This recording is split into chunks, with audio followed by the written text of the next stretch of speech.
ఇంటిని చూసి వెళ్ళాలని చూడండి అని ఏంటది కరెక్టేనా?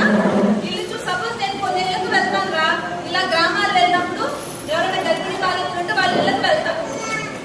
వాళ్ళ ఇంటి పరిసరాల్లో చూడగానే ఎంత ఆర్గనైజ్డ్ గా ఉన్నారు. నేను ఈ మీటింగ్ యొక్క ముఖ్య ఉద్దేశం ఏంటంటే మనం బేసిక్ అన్ని కొంటుంటామా? ఇప్పుడు అన్ని మనం ఏమైనా చేతితో చేస్తున్నామా? పిండి చేతితో వేస్తున్నా, దోశ పిండి, ఇడ్లీ పిండి, గ్రైండర్ ఇంకా మిక్సీ కాస్తున్నావా? బట్టలు ఎలా ఉతుకుతున్నావు? అంతేనా? మనం వేసుకునే ఆర్నమెంట్స్ అన్ని ఎక్కడ కొంటున్నాం? షాప్స్ లో. ప్రతిదీ కూడా మనం కొనే ప్రతి వస్తువు షాపుల నుంచే కదా కొంటున్నాం. సో ఈ మీటింగ్ యొక్క ముఖ్య ఉద్దేశం ఏంటంటే మనం కొన్న ఏ వస్తువు అయినా కూడా ఈ హాల్ మార్క్ ఉందంటే మీరు వాడవచ్చు.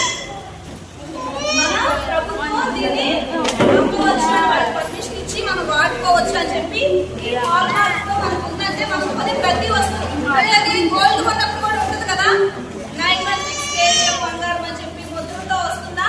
అలాగే ప్రతి వస్తువు మనం కొనే ప్రతి వస్తువు మీద కూడా ఈ మార్క్ ఉందా లేదా అన్నది మనం షాపింగ్ వెళ్తాం కదా. సో రేట్తో పాటు ఏం చూసుకోవాలి? దీనివల్ల ఏంటంటే ఇది క్వాలిటీ చెక్ లాంటిది అనమాట. ఇది ఉందంటే వాళ్ళు అన్ని చెకింగ్లు చేసి మనం వాడుకోవడానికి సేఫ్ అని నిర్ణయించిన తర్వాత మాత్రమే ఈ ముద్ర వేసి